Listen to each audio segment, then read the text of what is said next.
You know that overwhelming feeling when your to-do list keeps growing and growing, but the amount of things you've already done, kinda don't remember them? You keep working and working, but technically you didn't do much?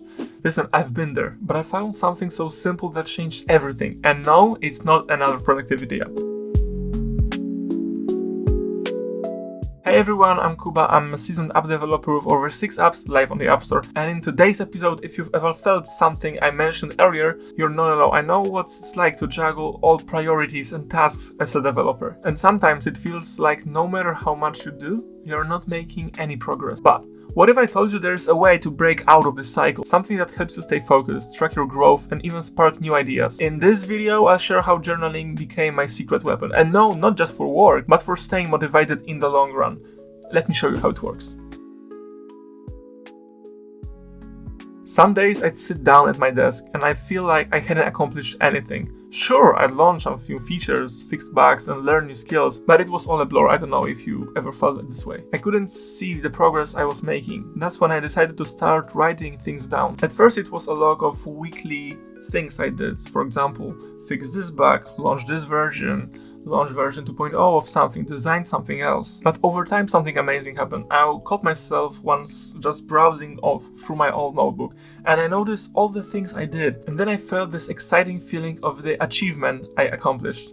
Listen, over time, we don't notice how much we do. That can be detrimental to the whole process. We need to stay motivated as indie developers to actually not burn out through our work. It's also pretty beneficial when it comes to releasing updates, so that you can manage a release log, which actually makes sense and doesn't simply say bug fixes and improvements. We know exactly what I'm talking about, right? The wins weren't just in my head anymore, they were in front of me and they were real. It's funny how seeing your progress on paper can shift your mindset completely, especially in the bad days when it's hard to even wake up and sit in front of a screen. Seeing the filled pages of your achievements can really make the big difference. But logging wins is just the beginning. I realized there is something even more powerful about journaling.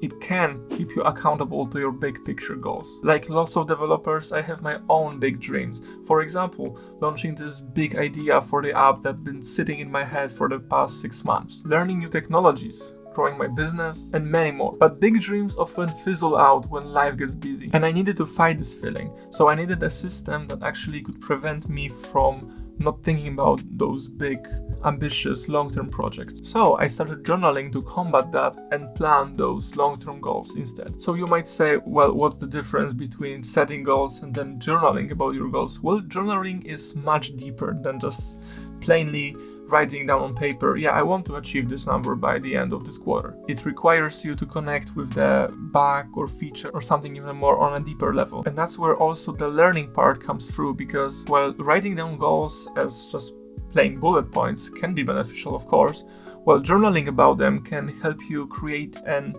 unpack even more smaller goals that will help you stay motivated and achieve the bigger one. That was actually one of the biggest changes I've made to my productivity in 2024. And as of December, I can confirm it was a change for the better. It helped me stay accountable and not get ahead of myself and prevent myself from going on a tangent or other side projects. Doing those weekly check-ins became a habit of sorts, and I'm looking forward to Sundays for a kind of sprint retrospective I've been kind of having for the past year or so. But there was one big problem. I couldn't still remember the things I was learning, and that's when the third rule, or maybe the benefit, comes into play. And that is building a knowledge base. It can be both digital or on a notebook. If you've ever spent hours fixing a bug, only to face the same issue months later and forget the solution, you know how frustrating that is. That happened to me more times than I can even count, and I needed a system for that to keep myself accountable. Here comes journaling. I started writing down everything that I found on my way. Bug fixes, shortcuts, new features, maybe some new properties, maybe some new additions to Swift language, everything that I could find. My journal became a treasure trove of knowledge I could return to anytime. It wasn't just for technical stuff. I sketched out my app ideas, brainstormed features, and even wrote down workflows I wanted to experiment on. For example, when creating new backend for Bookie, I needed some way to outsource the thinking of it, so Notebook was a perfect example to actually wrote it down and draw everything the way I need it. And like I said, it doesn't need to be on pen and paper. It can be Notion, for example. Some days I just grab a notebook and doodle an app design for just fun. Other days I use Notion to create a searchable notes I could quickly reference. Both methods work in different ways, and together they make a super powerful system. But even then, there's something else missing, and that is sticking with it. Yes, of course, you can talk about how you are journaling or maybe creating goals or drawing something, but if you are not using the system consistently, it just doesn't make any sense. Here's the thing about journaling. It doesn't work if you don't do it regularly. That was the hardest part, at least for me.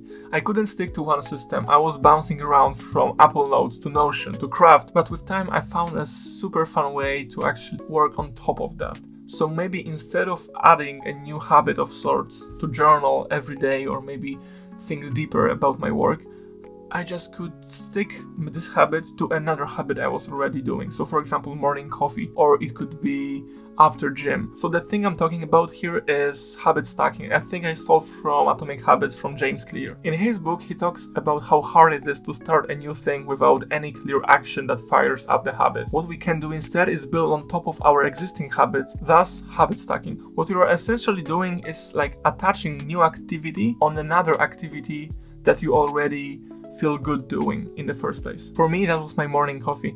Instead of just scrolling TikTok randomly, I just opened Apple Notes and then scrambled around, jotting down new ideas or maybe bug fixes, or I was just browsing App Store and finding competition I can take inspiration on, or maybe just take screenshots of my own apps and see things that can be improved upon. It's often a good practice to also look at my backlog, month's goals, and even check progress on weekly goals. It didn't have to be perfect, just a quick reflection on what I learned yesterday, what I was grateful for, or the biggest challenge I was facing. Developers are famously known for learning new things constantly, so why not make the habit out of it? It's important not to forget that, and even as indie developers, I know there is a bunch of things we need to take care of, but it's really crucial for us to find even small amounts of times every day. I'm talking about 15 to 30 minutes every day to learn something useful, to read those articles, to read those newsletters that have been coming to your mailbox every single day. Now, as journaling is a part of my routine, it changed the way I work and think.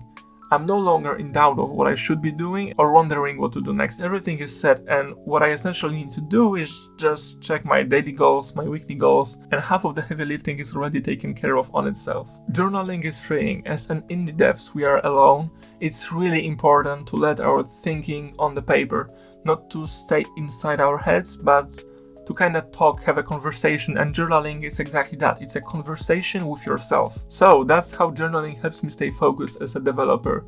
It's a way to celebrate wins, stay accountable, and build a personal knowledge base. But I didn't cover everything. There is still one big piece of the puzzle: finding the right tools to make journaling essentially effortless. So if you're curious about the setups and tools I used, check this video when I share exactly that. Because hey, there is still a big chance that you will find something that will change your life as it changed mine.